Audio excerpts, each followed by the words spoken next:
Les maladies spirituelles et la deuxième mort. Alléluia.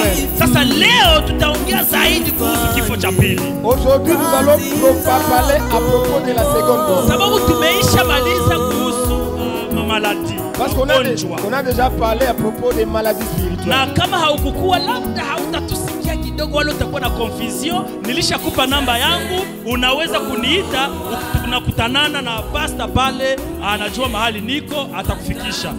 Peut-être tu auras un peu de confusion à propos parce que toi tu n'as pas suivi tous les enseignements, mais cela n'empêche pas, tu auras mon numéro, tu peux toujours appeler et là on saura, moi et les pasteurs, on va se rencontrer pour vous montrer à propos de vos questions. Nilikajikuta kumbe watu wengi sana. Je me suis saisi que beaucoup de gens. Na nikashukuru Mungu kunipatia hii ufunuo kweli. Et je me suis dit de m'avoir donné cette révélation. Kumbe watu wengi walikuwa na confusion kubwa katika hivi vitu tatu. Et j'ai compris que beaucoup de gens avaient la confusion à propos de ces trois choses. Watu wengi walikuwa wanawaza nafsi ndio roho. Beaucoup de gens croyaient que l'âme c'est ça l'esprit. Habakuwa wanajua utofauti wa nafsi na roho. Ils ne savaient pas quelle est la différence entre l'âme et l'esprit. Lakini mimi nawaza watu leo ambao walikuwa wiki mzima wameshaelewa sasa. Je pense maintenant les gens qui étaient avec nous durant toute la semaine, ils ont maintenant compris la différence entre l'âme et l'esprit. Na kuna mwingine akanipigia simu akaniambia mimi sijaelewa mzuri. Il y a quelqu'un d'autre qui m'a appelé, moi je n'ai pas encore bien saisi. Sababu ningali na confusion juu ya nafsi. J'ai encore une petite confusion à propos de l'âme. Hallelujah. Amen. Hallelujah. Amen.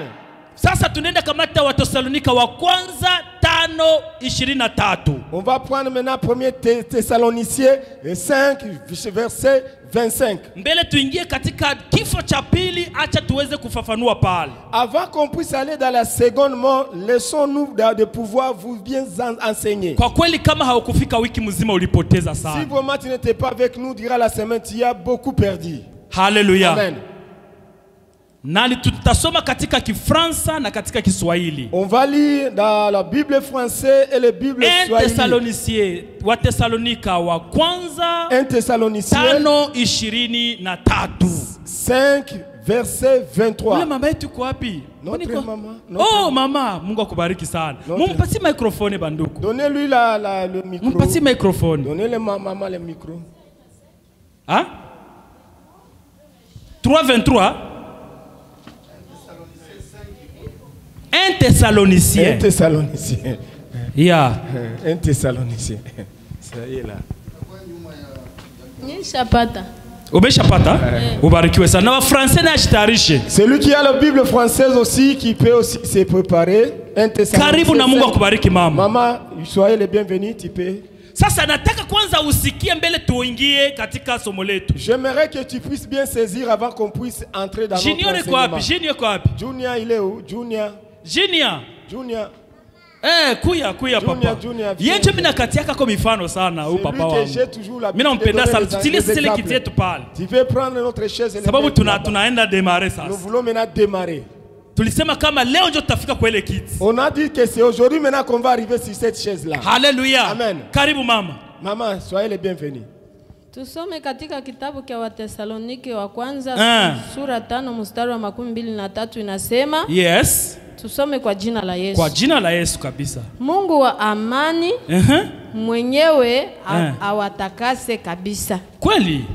Nanyi nafsi zenu na roho zenu na miili yenu. Aseme nini? Qu'est-ce qu'il a dit? Nanyi nafsi zenu. Nafsi? Vos âmes. Na nini? Na roho zenu. Na nini? Na miili yenu. Et vos corps. Muhifadhiwe français. Celui qui a la Bible française. Français. Il y a quelqu'un qui a la Bible française. Français. Hakuna ba francophone. 1 Thessaloniciens 5:23. 23. Tasoma 1 Thessaloniciens 5:23. Amina. Amen. Que le Dieu de paix vous sanctifie lui-même tout entier et que tout votre être, l'esprit, l'âme et le corps soient conservés irréprochables alors de l'avènement de notre Seigneur Jésus-Christ. Nataka niyo kama mama ule nasikia pale. Est-ce que notre maman unasikia ile tunasoma? Est-ce que tu as saisi ce qu'on a? Ulisikia? Tu as saisi ça? Soma na wewe tusikie. Toi aussi peux lire pour nous maintenant. Soma na wewe. Mimi najua kwa nini mimi nasema wewe ndio usome pale. Je sais pourquoi j'ai dit que toi aussi tu puisses lire ça.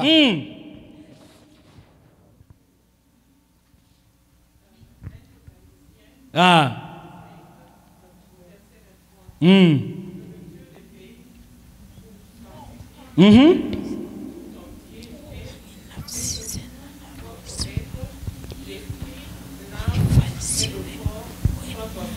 Biko bingapi? C'est combien de choses? C'est combien? C'est combien? Bingapi? 3. Tangu leo. À partir d'aujourd'hui.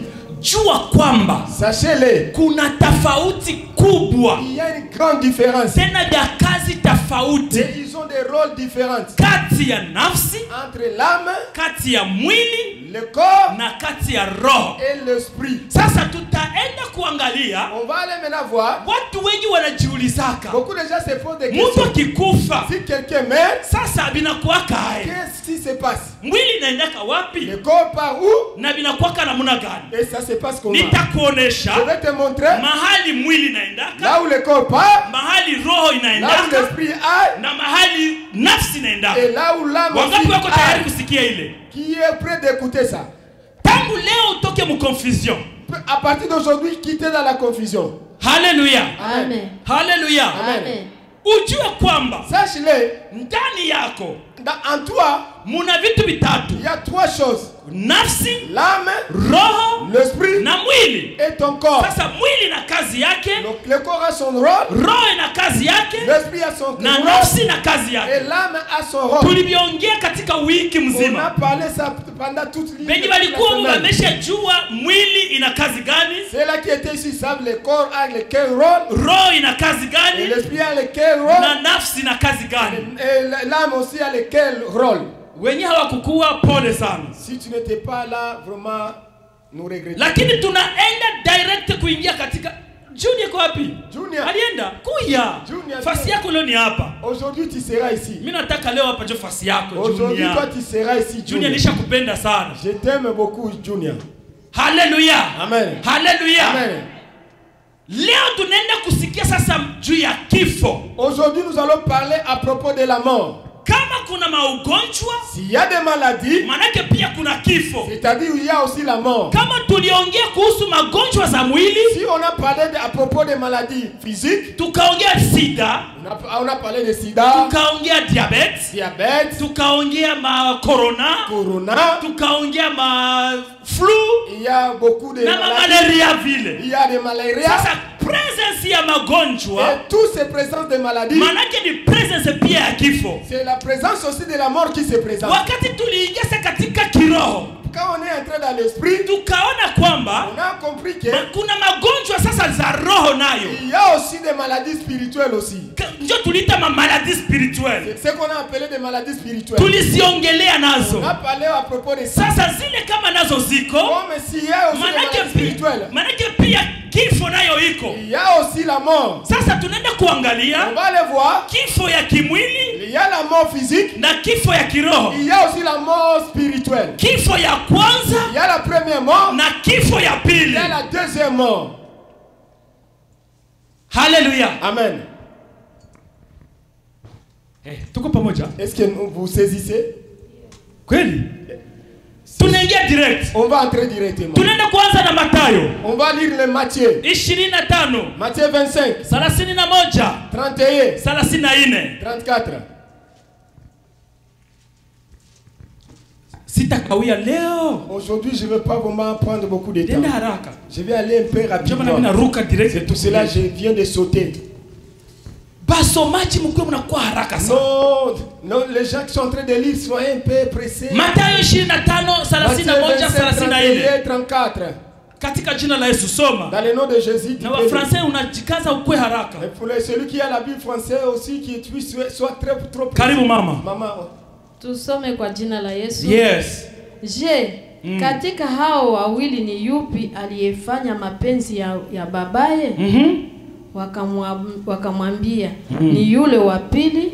Basi Yesu akawaambia, amini nawaambia watoza ushuru. Mathayo 25. Matthieu 25.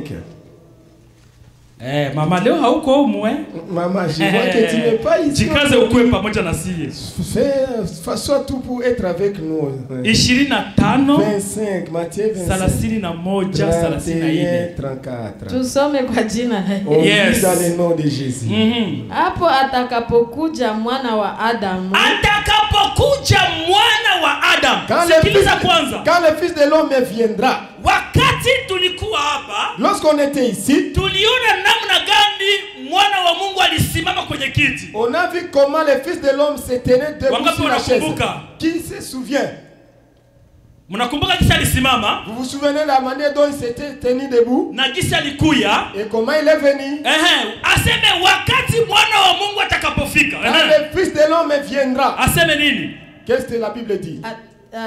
Wakati hapo atakapokuja mwana wa Adamu katika utukufu wake. Aseme katika utukufu. Hapa sasa haiko tena kwenye dunia.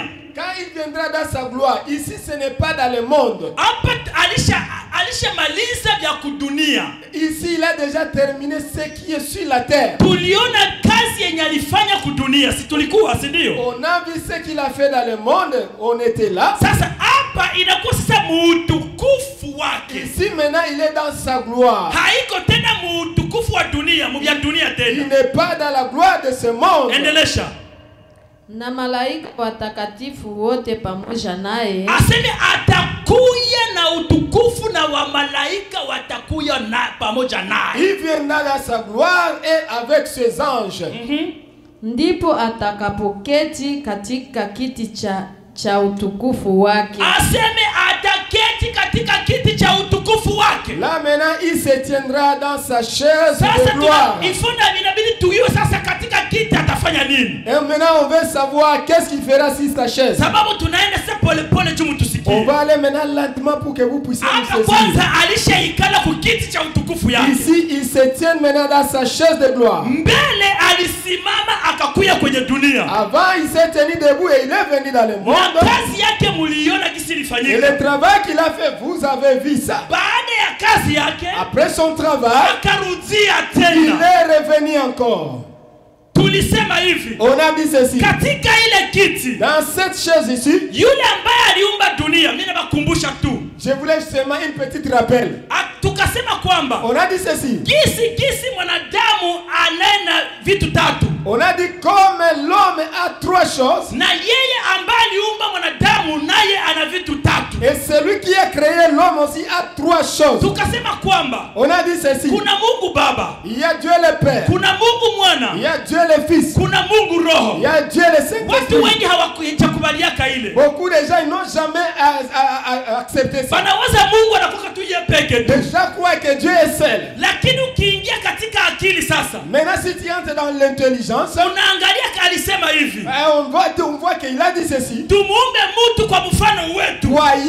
Créons l'homme en notre image. Wetu manake hakukuwa yeye mwenyewe. Cela veut dire il n'était pas seul. Na wakati anaumba mtu. Lorsqu'il a créé l'homme aussi, Biblia inasema kwamba. La Bible dit ceci. Akasema hivi. Il a dit ceci. Tumupulizie pumzi ya uhai. Souffler le souffle de vie. Sasa sikiliza. Écoutez maintenant. Kama huyu mwanadamu mwenye aliumbwa. Et comme cet homme qui a été créé. Akauliumba kwa mfano wake. Il a été créé à son image. Manake inamaanisha nini? Qu'est-ce que ça veut dire? Na yeye pia ana vitu vitatu manake. Lui aussi il a trois choses. Sababu wakati aliumba mtu akamuumba na vitu vitatu. Comme il a créé l'homme, il a donné trois choses. Kisi yeye ni Mungu Baba. Comme il est Dieu le Père, Mungu Mwana, Dieu le Fils, Mungu Roho, Dieu le Saint-Esprit. Akaumba mwanadamu. Il a créé l'homme aussi. Mwanadamu mwili, l'homme corps, mwanadamu roho, l'homme esprit, na mwanadamu nafsi, l'homme l'âme. Haleluya. Amen. Haleluya. Amen. Mtu yeyote sikudanganye. Que personne ne te trompe pas. Kusema kwamba utatu utakatifu haikwaki. Il n'y a pas la trois divinités. Kama utatu utakatifu haiko, s'il n'y a pas trois divinités, manake pia mwanadamu naye ni mtu tu moja. C'est-à-dire l'homme aussi il a qu'une seule partie. Na kama mwanadamu ni mtu tu moja, si l'homme a une seule partie, manake Biblia ni ya uongo. C'est-à-dire cette Bible ici ça argument. Sababu haiko mie njo Ce n'est nilisema. pas moi qui a dit ça. Ni Biblia njo ilisema. C'est dans la Bible qui a dit ça. Ikasema kuna roho, Là, on a dit il y a l'esprit, kuna nafsi il y a l'âme, na kuna mwili. il y a aussi le corps. Sawa vile kuna Mungu Il y Baba, a Dieu le Père, Mungu Mwana Dieu le Fils na Mungu Roho. et Dieu le Sasa Saint-Esprit. tukaongea kazi ya kila mmoja. On a vu les rôles de chacun.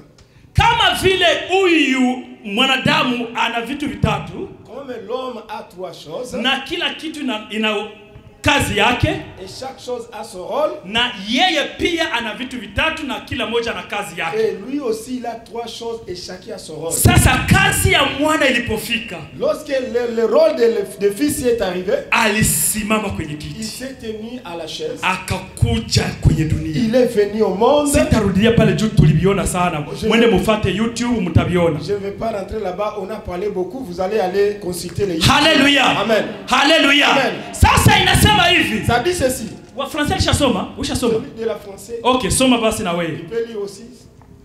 Hata wa français asema juu tusiache ba français nyuma. On ne veut pas laisser les gens des français. Matthieu 25, 31, 32.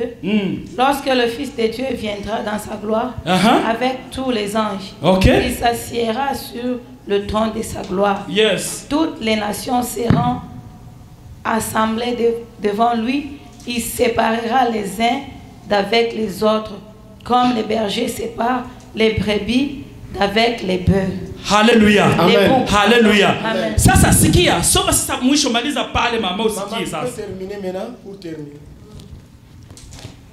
Tulishia 34 ushafika? 34. bado Aha, wende sasa mpaka 34. Continuez jusqu'au na 34. mataifa yote watakusanyika. Ase mataifa yote. Toutes les nations, Sasa nataka tuende polepole hapa. j'aimerais qu'on aille lentement là-bas. Biblia ikisema mataifa yote, Si la Bible arrive à parler toutes les nations, manake na weye utakuwa c'est-à-dire toi aussi tu na seras parmi. mwingine atakuwa, L'autre là sera là. hata ukwe mulozi Même atakuwa, si tu es sorcière, hata ulishakafanya vitu gani même utakuwa, si tu as déjà fait je ne sais pas sababu na quoi, uko katika toi mataifa. aussi tu es parmi les nations. Ase mataifa itafanya nini?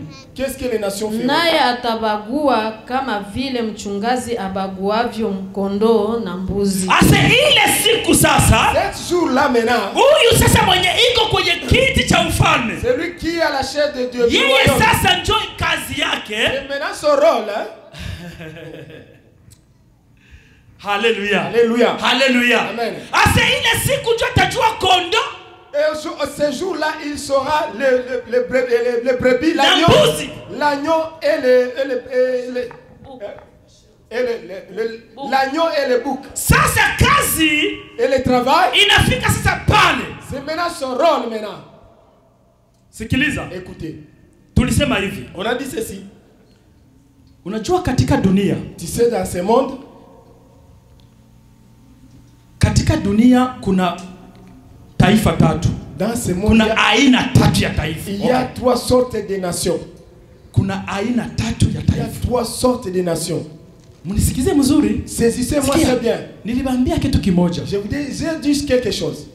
Wadokteri wa teolojia watanipiga majiwe, Les docteurs, les théologiens vont me frapper. sababu hata wafanye nini hawatapata hii mbyao.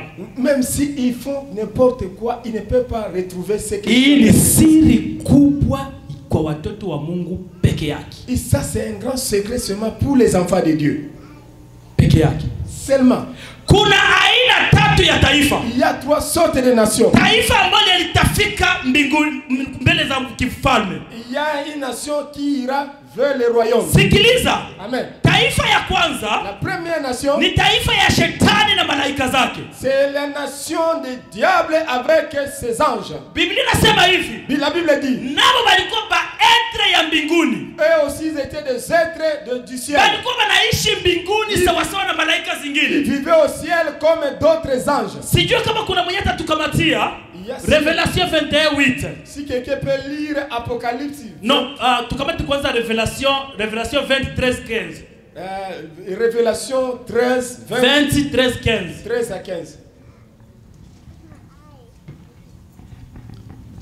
Ama wewe mama, acha tukupumzishe. Kuna mwingine wa Fransai anaweza tusomea? Il y a quelqu'un qui peut... Maman ushatumika sana. Sauti yako mimi nasikia iko na kwamba. Maman, tu as déjà lu beaucoup. Wa français mwingine anaweza kutusomea. Notre sœur peut nous lire là-bas. S'il y a quelqu'un d'autre qui peut lire en français.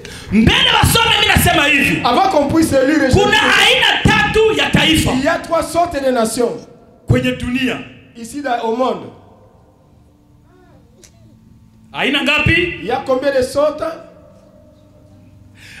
Aina ya kwanza, la première sorte ni shetani na malaika zake. Le diable et ses anges. Kwa nini nabo wanaingia ndani ya taifa? Pourquoi eux aussi sont parmi les nations? Sababu Biblia inasema hivi. Parce que la Bible dit ceci. Waliposhindwa vita, quand ils ont été vaincus, Biblia inasema kwamba la Bible dit wakawatupa duniani. On les a jetés sur la terre. Na mbingu zikasema, et le ciel a dit, ole kwa dunia, leo au monde, sababu mshitakiwa ameshushwa chini. Oh, l'ennemi est descendu. Tangu siku hiyo, depuis ce jour-là, ikakuwa taifa ambayo iko ndani ya wanadamu. C'était maintenant une nation qui est parmi les hommes.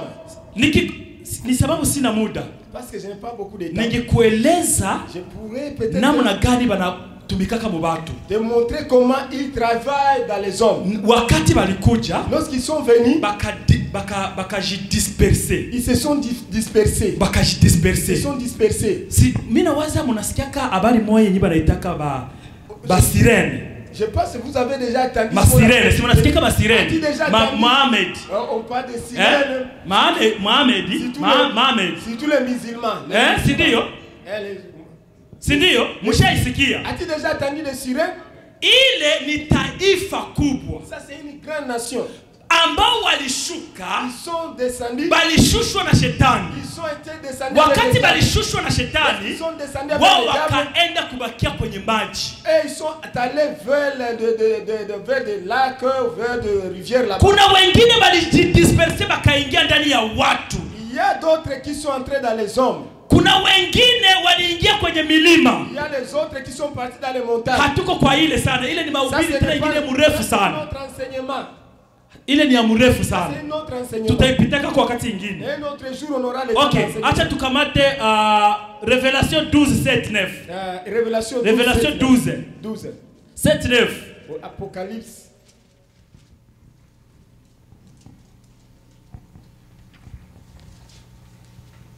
Tusome katika Ufunuo wa Yohane 12 mstari wa 9 inasema. Mstari wa 7. Wa 7 mpaka 9.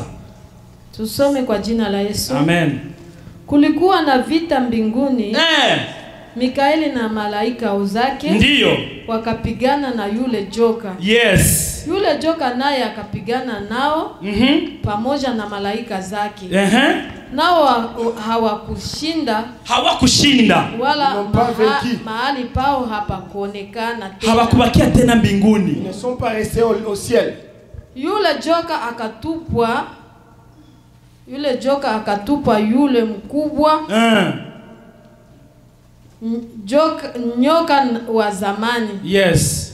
Aitwaye Ibilisi na Shetani. Audanganyaye ulimwengu wote. Akatupwa hata nchi na malaika zake wakatupwa pamoja naye. Amen. Hiyo ni taifa ya kwanza ambayo ilijiinfiltre ndani ya watu sababu alitupwa mbinguni. Ça c'est la première nation qu'on a jeté au ciel, ils se sont infiltrés dans les hommes. Siku tutapata muda nitabaoneshaka namna gani na wanaonekanaka. Le jour où on aura le temps, je vais vous montrer comment ils sont visibles. Bengine banakulaka nabo. Les autres mangent avec eux. Na bengine banafanyaka nao mabusharati. Et les autres font l'impudicité avec eux. Ile ni tutaipitaka kwa siku nyingine. Un autre jour on aura. Aina ya pili. Deuxième nation. Sikiliza. Écoutez. Aina ya pili. Deuxième nation. Ni wale ambao walikataa sauti ya Kristo. C'est ceux-là qui ont refusé d'écouter la voix de Christ. Nao ni taifa kubwa. Ça c'est une grande nation. Ambao walikataa catégoriquement. Ils ont refusé catégoriquement. Wao wakasema sisi hatukujue toka. Ils ont rejeté Jésus-Christ. Na wakati walimrejete. Comme ils ont rejeté Christ. Wao hawakusafishwa. Oh, ils n'étaient pas lavés. Wakabakia gisi walivyo. Ils sont restés tels qu'ils étaient. Mimi nawaza benye balikuwa katika wiki. C'est là qui était avec nous. Muliona gisi taifa ambalo lilimkuta walimkubali lilisafishwa. Vous avez vu comment les gens qui ont accepté Christ comment lakini wale ambao walimkataa namna walibakia. Et les gens qui ont refusé Christ ils sont restés là-bas. Sasa hapa mimi naanza tufanya ni rappel tu kidogo na mimi napita. Je rappelle que je suis en train de vous rappeler. Hiyo nayo ni taifa kubwa sana. C'est une grande nation aussi. Ambayo inakuwa kwenye dunia. Ils sont au monde aussi. Sisi wote tunachangana. Nous sommes mélangés tous. Sisi wote tunakula pamoja. Nous mangeons ensemble. Sisi wote tunaingia kanisa pamoja.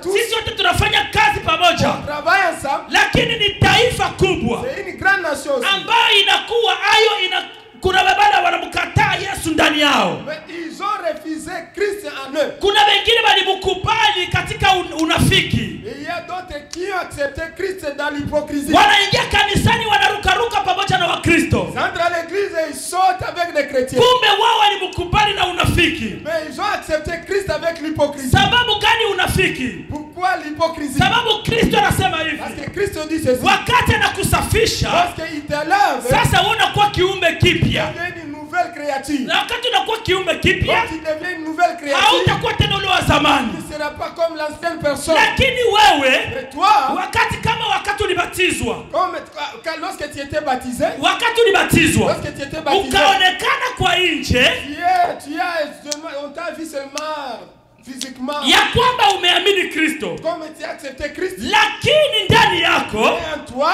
nafsi yako ikabakia ile ile. Ton âme est restée le même. Maana inamaanisha nini? Ça veut dire quoi? Kichwa na mwili, la tête et le corps, ndio waliingia kwa maji. Ils sont entrés dans l'eau. Lakini alipotoka, yule nafsi akabakia vile vile. Il est resté le même. Hakutakaswa. Il n'est pas sanctifié. Sababu gani hakutakaswa? Il n'est pas sanctifié. Sababu aliitika Kristo na unafiki. Avec l'hypocrisie. Anaitika na hapendi. Il accepte et il anaitika na mambo ya dunia ngali nyuma yake. Les choses de ce monde sont encore derrière lui. Anaitika il accepte na hamu ya pesa ngali mwenye sana. Il a encore le goût de l'argent. Haleluya. Amen. Haleluya. Amen. Wakati ungali na hamu ya pesa sana, lorsque tu aimes encore l'argent, jua kwamba hautatumikia mabwana wawili. Sache-le, tu ne servirais pas des deux maîtres. Manake ungali ule tu wa zamani. Toujours les mêmes personnes. Sasa hiyo taifa nao ni kubwa sana. Cette nation aussi c'est une grande nation. Ya tatu, la troisième nation. Tunaenda sasa kwa taifa. On va aller maintenant voir la nation. Ilikubali Kristo. Une nation qui a accepté Christ. Biblia inasema hivi. La Bible dit ceci. Vous êtes une nation à part.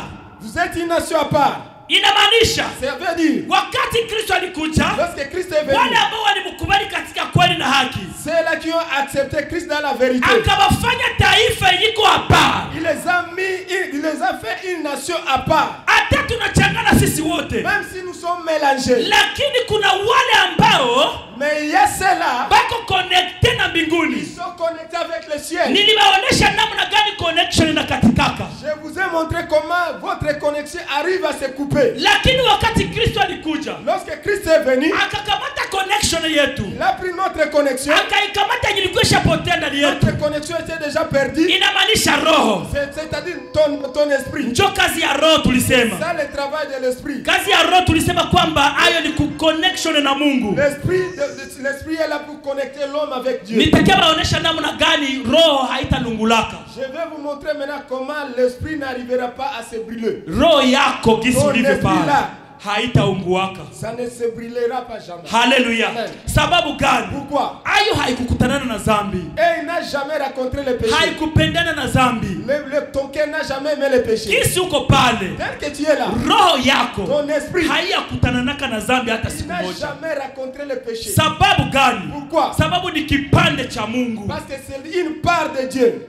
Na kipande cha Mungu, la part de Dieu, hakiwezi kuambatana na zambi. Ça ne peut pas être d'accord avec le péché. Tulisema katika semina, on a parlé dans les séminaires, ya kwamba wakati unatenda zambi, lorsque tu arrives à pécher, roho yako, ton esprit, anajikunja mule ndani. Il se retrouve, il est serré là-bas. Unamsonga mule ndani. Il est le serre là-bas. Na alikuwa na waka hivi, il était en train d'allumer comme ça. Anazimika. Il arrive à être éteint. Lakini wakati Kristo alikuya, lorsque Christ est venu, Haleluya. Amen. Haleluya. Tuliona namna gani Kristo mwenyewe mwenyewe On a vu comment Christ lui-même alienda tena kukamata zile roho zetu tena. est parti prendre encore nos cœurs. Kitu ya kwanza alifanya, La première chose qu'il a fait, akakamata kwanza zile zambi il a pris ces péchés-là, ambazo zilikuwa zinazunguruka roho, les péchés qui entouraient l'esprit, akazilunguza kwanza. il a brûlé ça. Wakati Quand il alizilunguza, a brûlé ça, njoo tena rafiki yetu akalamuka tena, maintenant l'esprit s'est roho réveillé. tena kalamuka, L'esprit s'est réveillé. bakaambatana tena na Il nafsi, s'est maintenant mis d'accord avec bakaanza l'âme. tena ulizana, Bwana ulikuwa wapi Bwana? Ils ont commencé à se poser des questions. Où Ase est-ce Bwana, que wewe tu si étais? wewe ndio C'est ulinikimbizaka. toi qui m'avais fait fuir. Sasa wakati roho analamuka, Lorsque l'esprit est sasa réveillé, roho anawaka tena. maintenant l'esprit il éclaire maintenant. Wakati anawaka, Lorsqu'il éclaire, sasa kuna kwa connection sasa direct na il y ufalme. a maintenant une connexion directe avec les royaumes. Sasa katika aina tatu, Dans les trois sortes, hein, acha nikamate aina tatu ya watoto. il y a trois sortes des enfants. Karafiki yangu kuja. Viens, mon ami. Kuja. Nani mwingine mwiko sawa na huyu? Kuja. Viens. Kuja na wewe. Na wewe kuja. Viens aussi. Come. Come. Sikiliza. Écoutez, Biblia inasema kwamba la Bible dit ceci. tuko kwenye safari. Nous sommes dans les voyages. Ile taifa tatu ambayo ninakuelezea, Les trois nations que je viens de te citer, yote iko ndani ya safari. tous ils sont en voyage. Na mwisho wa Et safari la fin des voyages, itakuwa kwa hii kiti. ça sera ici sur cette chaise. Itakuwa mwisho wa safari C'est yote. la fin de notre voyage. Sasa Maintenant, taifa hili tatu les trois nations ici, zote ziko zinaendea wapi?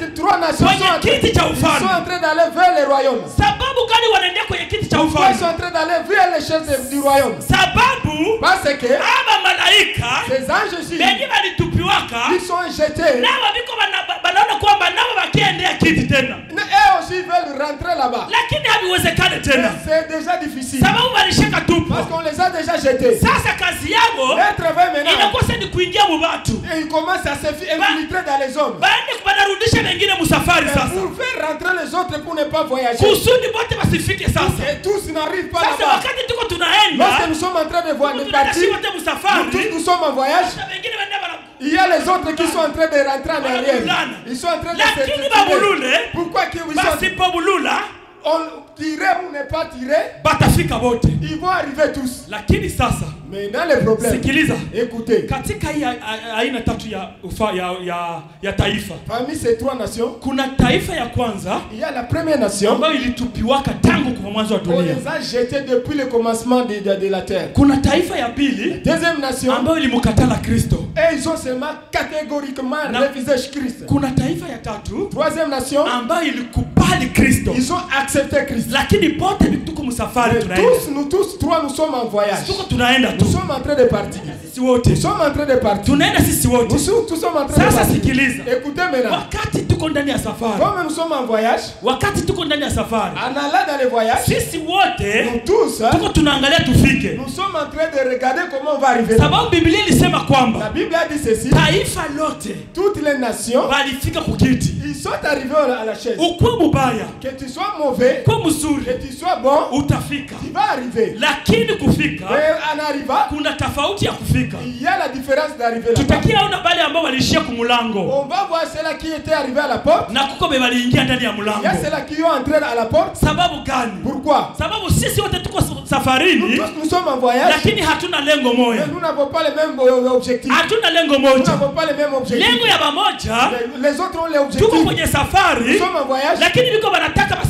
bazuie Ils wengine sont en train basifike. de forcer les autres de ne pas entrer dans les royaumes. Nao njo bana biko ndani ya safari. Mais eux aussi sont en voyage. Njo kwa maana C'est pour cela, wakati uko naishi, lorsque tu es en train de vivre, usitumaini yake mtu yeyote maisha. ne comptez pas à quelqu'un d'autre. dans la vie. Usione sababu niko na Ne kuhubiri croyez pas comme je suis en train wewe de ule prêcher. unaweza waza labuda mimi niko Kristo kwako, Et toi tu penses que moi je suis Christ devant toi. wala mimi niko mtakatifu kushinda Moi je watakatifu, suis saint plus que les autres. na mimi niko na magumu Moi yangu aussi j'ai mes problèmes. na wako na Toi yako. aussi tu as tes problèmes. Sikiliza nikwambie, Écoutez, je te dis. macho yako Tes yeux. inabidi tumainie njo Kristo, Tu dois mettre ta confiance à Christ. au usitumainie mimi. Ne croyez pas à moi. Batu bengine kwa dunia hii D'autres gens dans ce monde, balisha tumainia njo mapastere sana. et ils mettent leur confiance dans les pasteurs. Kuko bana mama bengine Il humu y a d'autres mamans ici. banaanza kuheshimu mapastere kushinda babwana wao. Il peut respecter le pasteur plus que même son mari. Pastere mumwake nyama.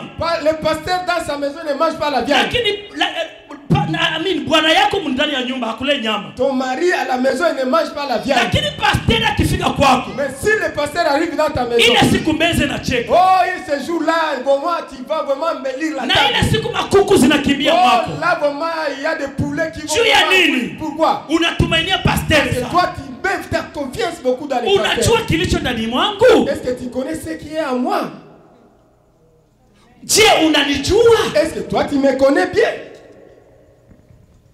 Hallelujah. Amen. Hallelujah. Amen. Pengine kumitandao biko bananguka ovyo ovyo. Oh, il y a beaucoup de gens qui tombent dans les réseaux sociaux. Tu tuliona mimi naambia tu dada naanguka. Parce que j'ai prié sur votre sœur et elle est tombée. Oh, il a mis sa confiance en moi. Huyu mtumishi kuna nguvu. Oh, kweli. cet homme là vraiment la puissance. Huyu mtumishi. Oh, c'est un serviteur. Anaangusha sana. Ah, il fait tomber les gens. Mpaka na mimi nifike yako. Et moi aussi je dois arriver là-bas. Unanijua? Est-ce que toi tu me connais bien? Est-ce que toi tu me connais bien? Sikia nikwambie. Laisse-moi te dire. Katika safari tuko ndani. Dans le voyage que nous sommes en train de faire, hautajua mwenye kuna kurudisha nyuma ni nani. Tu ne sauras pas quelle personne qui est en train de te tirer derrière pour entrer dans le monde. Mtu afitafika mbele yako na kuchekea. Quelqu'un viendra devant toi en train de rire, de sourire. Unampatia yako vyote. Tu lui donnes tout ce que tu as. Kumbe ni mbwa mwitu. Oh, et c'est là, c'est un méchant, c'est un mauvais. Kumbe katika safari, dans le voyage, anakuchokelea juu usifike. Lui, il vient auprès de toi pour que tu n'arrives pas dans votre voyage. Sikiliza nikwambie. Laisse-moi te dire. Kuna batu bengine. Il y a d'autres gens. Biko na mamisio ndani ya kanisa. Ils ont des missions dans les églises. Banaingia ndani ya kanisa. Ils entrent dans les églises. Banakuja kuangusha batumishi. Ils viennent juste pour tomber les serviteurs. Banakuja kuangusha mapapa wako kanisa. Tomber les papas qui sont dans les églises. Bengine mapapa banapenda baangusha badada wako kanisa. Ils viennent aussi faire tomber les sœurs qui sont dans les églises. Il y a les sœurs qui entrent dans les jeunes qui entrent dans les églises. Il n'entre pas parce qu'il est sauvé. Il entre parce qu'il a vu une sœur qui a des cuisses jaunes là. Il entre dans l'église. Il entre dans l'église. Et lorsqu'il entre dans l'église, il doit se faire sainte pour que la sœur la voie vraiment, il est vraiment rempli du Saint-Esprit. Mais lui, il est dans l'église pour faire entrer les gens en arrière dans les voyages. Hallelujah. Amen. Hallelujah. Amen. Kuna watu nilikuwa kanafundisha hivi nikasema. Il y a les gens que j'ai enseigné, je le disais ceci. Kama Mungu alikupatia neema, si Dieu t'a fait grâce, akakupatia bwana mzuri, il t'a donné un bon mari, hata ni bwana wae, même s'il est comment, hata hana lare, même s'il n'a pas l'argent, lakini ni mwanaume tu, l'homme il restera toujours l'homme. Sikia, écoutez. Kama Mungu alikuneemisha, si Dieu t'a fait grâce, akakupatia watoto, il t'a donné les enfants, munakuwa vitu vitatu. Il y a trois choses. Kunakuwa baba, il y a le papa, kunakuwa mama, il y a maman na watoto. Et les enfants. Mujikaze sana. Faisez un effort. Mutumainiane nyinyi kwa nyinyi. Vous devez avoir la confiance entre vous. Mtu mwingine asibaingilie katikati. Il n'y a personne pour venir entrer au milieu de vous pour sababu vous tromper. Gani? Pourquoi? Sababu gani? Pourquoi? Kuna ba mama bengi bebunyumba lishashinda. Il y a d'autres mamans qui ils ont échoué dans leur mariage. Alishashindwa munyumba yake. Tout dans son mariage il a échoué. Sasa iko napenda naye abomole bwako. Il veut maintenant faire détruire ton mariage. Anapenda bomole bwako. Il veut maintenant détruire. Pourquoi? Junyi wote mkuu bakashindia. Parce pour que vous tous vous puissiez être dans les mêmes clics. Unaona mtu anachogelea familia yako. Tu vois quelqu'un vient auprès de votre famille. Unawaza nyinyi wote mnaenda mbinguni pamoja. Toi tu vas penser que cette personne kumbe anakia kurudisha nyuma msafari. Il vient pour te faire rentrer en arrière dans votre voyage. Na hautamtambua. Tu ne le sauras pas. Hautamtambua. Tu ne le sauras pas. Taifa tatu tuko tunaenda mbinguni. Trois nations nous sommes en train d'aller au ciel. Tunaenda kukutana na kiti cha ufalme. Nous allons aller rencontrer la chaise du royaume. Hallelujah. Amen. Hallelujah. Amen. Hallelujah. Amen. Lakini sasa twende tusome. Dada mbaki pale. Vous allez rester là-bas, on va lire. Okay? Stay there. You still young. Okay. Hallelujah. Tusome Révélation sasa 20, 13, 15. On va lire maintenant Révélation 20, 13 à 15. Révélation. Révélation. Ufunuo 20:13-15. Révélation. Tunataka zisoma kwa haraka haraka. On va les lire rapidement. Tusome katika jina la Yesu. Okay. Bahari ikawatoa wafu waliokuwamo ndani yake. Sasa sikia. Écoutez maintenant. Mimi napenda niwe explain hivi. Tuko ndani ya safari. Nous sommes dans les voyages. Lakini wakati tunataka kufika katika kiti, avant qu'on puisse arriver vers la chaise, wakati tunataka kuionja, avant que nous puissions goûter ça, sasa sikia vile vitafanyika. Écoutez maintenant ce qui va avant qu'on arrive là-bas.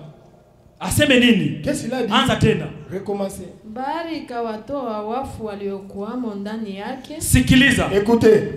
Katika nafsi yako, dans votre âme, katika mwili yako, dans ton corps, na katika roho yako, dans ton esprit, wakati utakufa, lorsque tu mourras, sababu nani Yobu alituambia hivi, Job nous a dit ceci, upende que tu le veux, usipependa ou pas, kila yote mwenye mwili atakufa. Toute personne qui possède la chair mourra un jour. Katika taifa ambayo tuko tunaenda, dans les nations que nous sommes en train de voyager, taifa moja ambayo itaonja tu kifo cha pili, la nation qui va goûter seulement la seconde mort.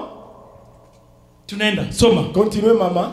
Twende polepole. Allez lentement. Wakahukumiwa kila mtu kwa kadiri ya matendo yake. Aseme kitu ya kwanza, la première chose, kila yeyote mwenye alishaka kufa, toutes les personnes qui étaient mortes, kama ulikufaka bahari ulizama bahari, peut-être toi tu as été mort dans le lac ou dans l'océan, kama wewe ndege njoo ulianguka ndani, l'avion était tombé dans l'océan. Sababu nikwambie kitu kimoja, laisse-moi te dire quelque chose, kila maiti ina historia yake. Chaque cadavre a son histoire.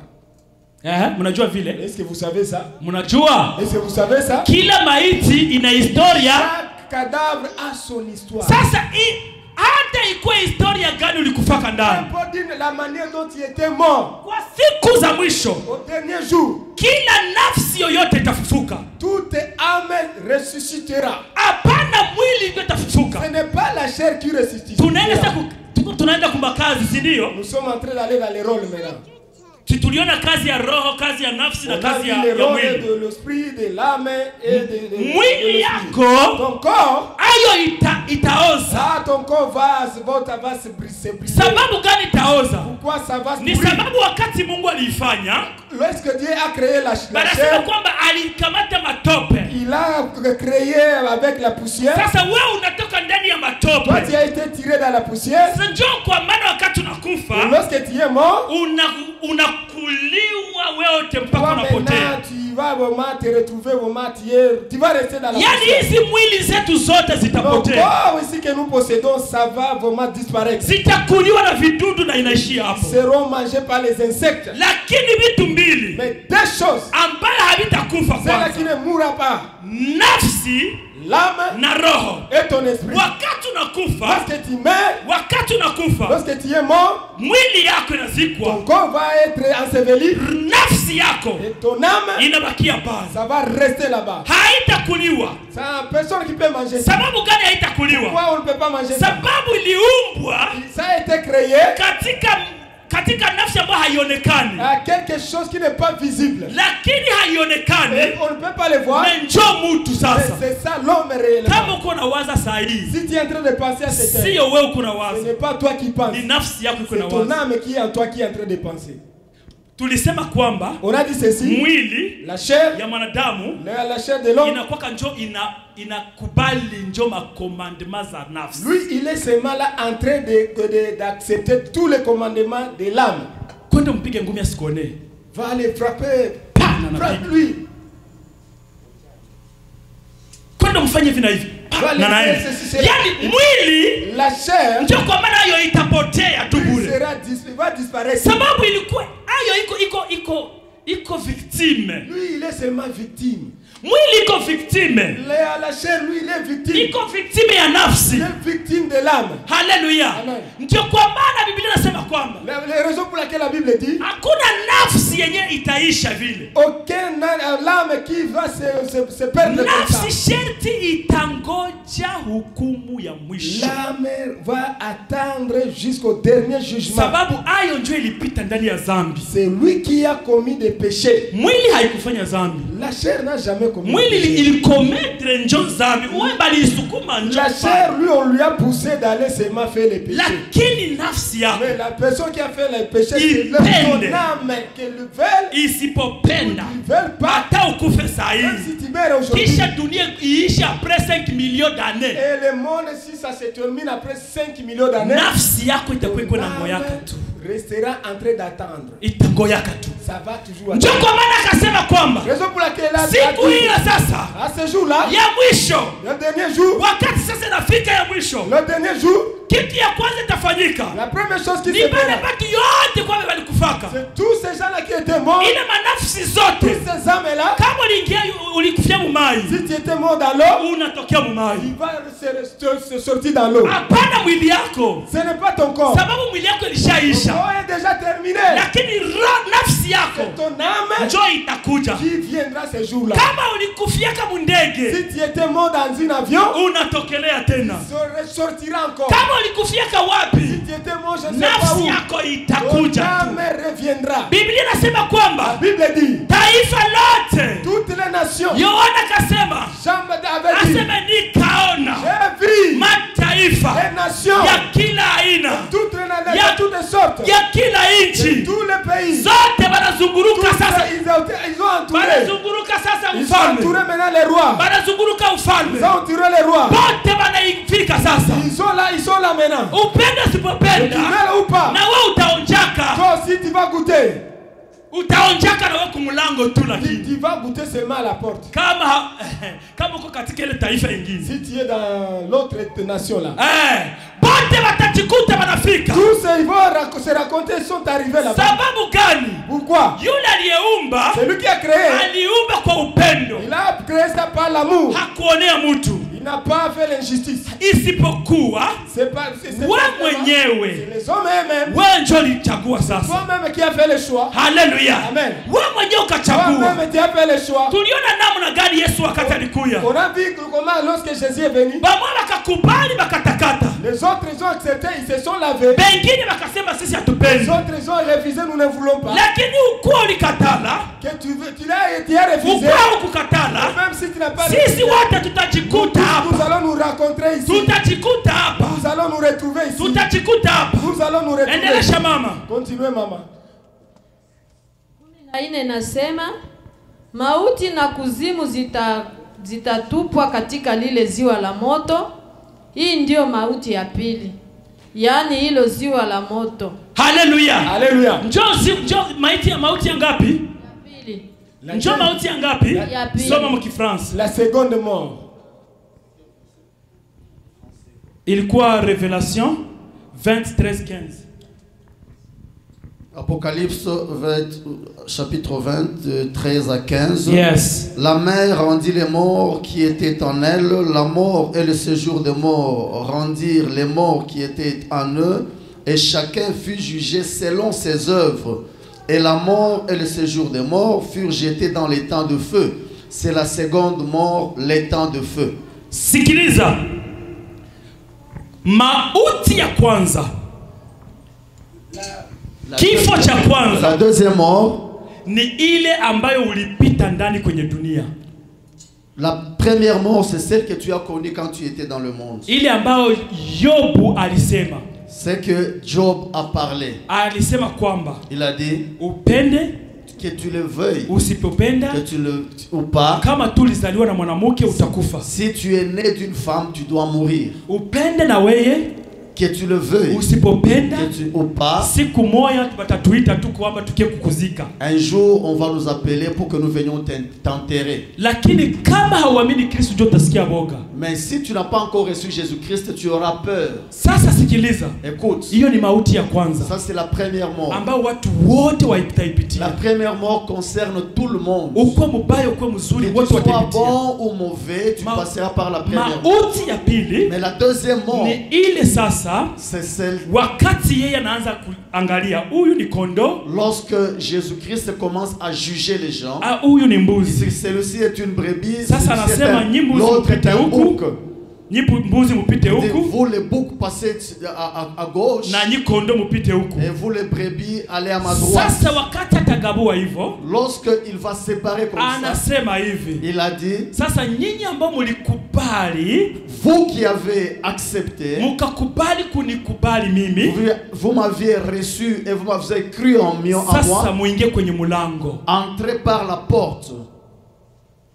Banaingia kwenye mulango. Ils sont entrés par la porte. Na yale mambuzi zote sasa. Et tous les boucs. Benye hawakukubali Kristo. Tous ceux qui n'avaient pas accepté Jésus-Christ. Biblia inasema hivi. La Bible déclare. Ya kwanza ambayo itatupio ndani ya moto sio wale watu hapana. Ce ne sont pas eux qui seront les premiers à être jetés dans le feu. Ya kwanza ambayo ataonja mauti ya pili ni shetani mwenyewe. C'est Satan lui-même qui sera jeté dans le temps. C'est lui qui va ouvrir la porte de l'enfer. Jusqu'à présent, la porte de l'enfer est fermée. Elle ne sera pas ouverte. Au jour du jugement, c'est alors que Satan sera lié. Et l'enfer, la porte de l'enfer sera ouverte. Et ceux qui vont le suivre, ces anges déchus, tel que nous sommes ici, et tous ces mauvais esprits, et tous ces anges, ceux qui vont suivre Satan dans l'enfer, ce sont ces anges. Et troisièmement, ceux qui ont de leur vivant accepté les œuvres du diable dans leur vie. Lorsque tu as accepté les œuvres du diable, sache que tu le veuilles ou pas, tu iras avec Satan dans la deuxième mort. Maintenant tu as déjà écouté. Si tu acceptes Jésus-Christ dans la vérité et la justice. Nous avons lu l'autre jour comment il a dit aux gens. Si tu crois en moi, tu ne mourras jamais. Job dit, que tu le saches ou pas, tu mourras.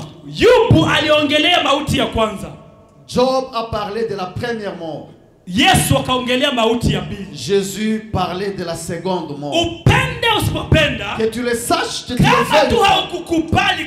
Si tu n'as pas accepté Jésus de ton vivant, ça, toi tu vas mourir deux fois. Premièrement, quand tu vas mourir physiquement dans ce monde. Secondement, c'est la mort de ton âme. Lorsque ton âme sera jetée dans le temps de feu. Alléluia. Amen. Alléluia. Amen. Je sais qu'aujourd'hui le message a fait peur. Écoute. Pour ceux qui ont accepté Jésus, nous n'avons rien à craindre. Nous n'avons rien à craindre. Pourquoi? Même si nous mourrons aujourd'hui physiquement, notre âme sera protégée. Notre âme sera protégée par Jésus-Christ jusqu'à ce que le temps de jugement arrive. Nous n'avons rien à craindre. C'est pourquoi n'aie pas peur de la mort. Usiogopake kifo. N'aie pas peur de la mort. Hallelujah. Amen. Sababu gani? Pourquoi? Kama uliamini kwa kweli na kwa haki. Si tu as accepté Jésus en vérité et en justice. Hapana kwa unafiki. Non dans l'hypocrisie. Usiogope kifo. Ne crains rien. Hallelujah. Amen. Hallelujah. Amen. Tusome ya mwisho na tumalize. Nous lisons le dernier passage et nous terminons. Révélation 22 Apocalypse 22 14-15. Hapo tunamalizia hapo. 24-25. Oh, 14-15. 22 14-15. Soma mama katika jina la Yesu Kristo. Lisez au nom de Jésus. Tusome Ufunuo wa Yohane 22 mstari wa 14 inasema, heri wazifuao nguo zao. Aseme heri wale ambao wanafua nguo zao. Heureux ceux qui ont lavé leur Tuliona namna gani nguo zilifuliwa. Nous avons vu comment l'habit a été Sindio? lavé. Nous avons vu, n'est-ce pas vous rappeler? Aha, twende pole pole. Wawe na amri kuendelea huo mti wa uzima. Aseme wao watakapofika kwenye mti wa uzima. Ils arriveront, ils ont droit à l'arbre de la vie. Na kuingia mjini kwa mlango yake. Hapo ndio wataingia sasa kwenye mlango. Et ils vont entrer dans les portes de la vie. Pengine hawataingia ndani. D'autres n'y entreront pas. Batabakilia nje kumulango. Ils vont rester à la porte. Sababu mtafika wakati ya kufika hapo. Lorsque ils arrivent au niveau de la porte,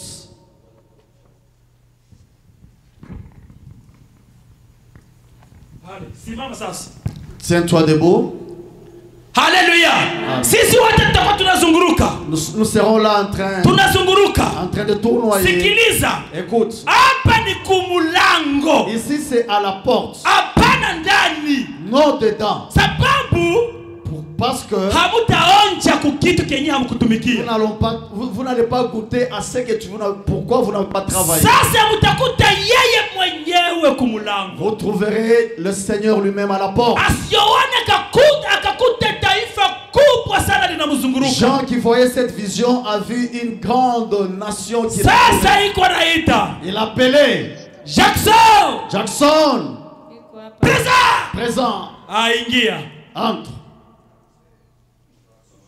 Martin. Uko? Ingia. Entre. Kaperu. Ingia. Entre. Pastor Claude. Iko baba. Ingia. Hallelujah. Biblia inasema hivi. La Bible déclare. Yeye mwenyewe kumulango. Lui-même à la porte. Aseme wakati tu anamaliza. Lorsqu'il termine. Kama haukusikia jina yako. Si tu n'as pas entendu ton nom. Oh my God. Oh my God. Wakati sasa ni hii ya kuandikisha jina hapa. C'est pendant que tu es vivant que tu peux te rassurer que ton nom est dans le livre. Hautaandikisha jina ukisha kufa. Ton nom ne sera pas inscrit lorsque tu seras déjà mort. Écoute ce que je te dis. Si en toi, ton âme te dit toujours, quand tu es là dans la vie de ce monde, ton nom n'est pas écrit. Tu trouves une sœur, le ventre dehors. Le ventre dehors. En train de marcher sur la route. Ton nom n'est pas écrit dans le livre. Pourquoi? Non, ton nombril n'est pas publié partout. C'est pour ton mari seulement.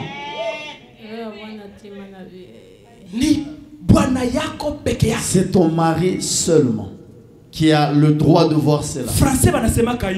En français on dit tout ce qui est cher est rare. Kama uko tu kujiacha nje we dada mama. Si toi maman, toi sœur, tu es là, tu t'es exposé, tout le monde peut te toucher. Unavala. Tu t'habilles.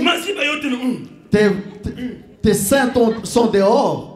Nafsi yako haikwambie kwamba unavala mbaya. ton âme ne te dit pas que tu es mal habillé. Sababu nafsi yako ilidivorce na roho. C'est puisque ton âme est divorcée avec ton esprit. Jina yako haitaonekana. Ton nom n'est pas dans le livre de vie. Ton nom n'est pas dans le livre de vie. Nous voulons te dire la vérité. Nous ne voulons pas vous... Si nous vous cajolons, vous n'entrerez pas dans le royaume. Mais si nous vous disons la vérité, écoutez, ce n'est pas que je te dis que tu auras une voiture, tu seras béni. Il n'y a pas de sens que je prie pour toi que tu tombes. Ça n'a pas de sens. C'est pas si je fais un miracle que cette fille devienne un garçon. Le plus grand miracle, c'est trouver ton nom dans le livre de vie. Dans ce livre, le nom qui sera c'est ça le plus grand miracle. Si ton nom n'est pas écrit, fais vite maintenant. Puisque le temps est en train de te filer. Le corona est venu très puissant. Il vient. Comme il vient, il ne vient pas te cajoler. La Bible déclare, après la mort, il n'y a plus de pardon du péché. Cela veut dire, c'est tel que tu es là maintenant. C'est maintenant que tu veux make sure que ton nom est dans le livre de vie. Pourquoi? Tu peux sortir de ces lieux maintenant et un véhicule te marche dessus.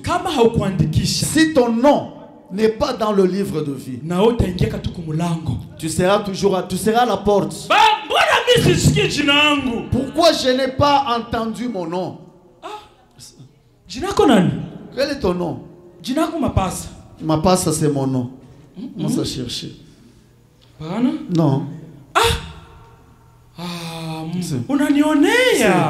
Dieu, pourquoi tu m'as ici? Pourquoi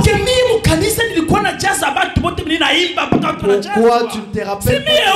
Dans l'église, j'ai chanté que les gens étaient remplis. Écoute, quand tu discutes, banatia screen, on met un écran. Ok, qui sont à discuter? Comme tu as discuté, on va te montrer ce que tu fais.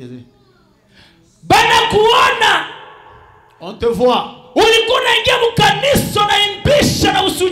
Oh, tu faisais chanter les gens dans l'église. Tu étais un grand adorateur. Mais dans la maison, c'est ton mari qui pesait l'armoire.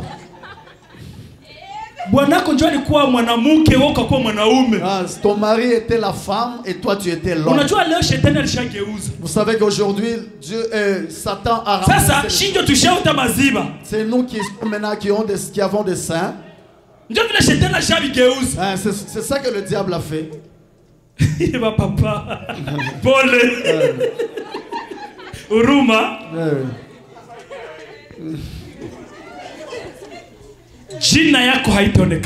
Ton nom ne sera pas dans le livre. Ton nom ne sera pas dans le livre, que tu le veilles ou non. Pourquoi? Si Dieu t'a donné cet homme-là, il sait pourquoi il t'a donné cet homme. Au lieu de mieux le traiter, pour que tu le tiennes avec tendresse, tu prends toute l'université, tu mets sur ta tête. Puisque tu es en Europe, tu es aux États-Unis, il n'y a personne qui va parler contre toi. Toute la police est tienne. La police est tienne. Bon, la police de Dieu n'est pas ta police. Alléluia. Amen. Alléluia. Amen. Nous voulons terminer ici. Nous voulons dire à Mungu abariki sana. Que Dieu vous bénisse. Alléluia. Remettez la chaise. Alléluia. Amen. Haleluya. Alléluia. Leo sitaimbisha maraba. Aujourd'hui, je n'entends aucun. Sababu tunapenda tukule chakula. Nimeshasikia njala sana. Je veux manger. Tunataka tukule wana. Alléluia. Tunataka tukule. Amen. Haleluya. Amen. Acha nimwachie tu pastor. Asante. Atupatie tu atuombee. Alléluia. Nous allons acclamer pour Jésus. Amen. Alléluia. Biblia inasema ni kwa upande wa Mungu njo watu walitabiri. Amen. Balisukumiwa na roho njo maana balitabiri. Asema wakati yote kama unashikia matabiri, chunguza. Chunguza, beba kile kinastahili na acha kile kistahili. Haleluya. Unasoma Biblia? Tuanze kusoma Biblia. Ndio kusema wakati Mungu anasema vyote pengine havina vyako. Na kile kyako kile Mungu anasema ukikamati. Bwana sifiwe. Yeah. Usiseme tu pastor alisema paka bibaya, kuko na vizuri bila alisema. Amen. Bila roho ya Mungu ilisema kupitia yeye. Haleluya.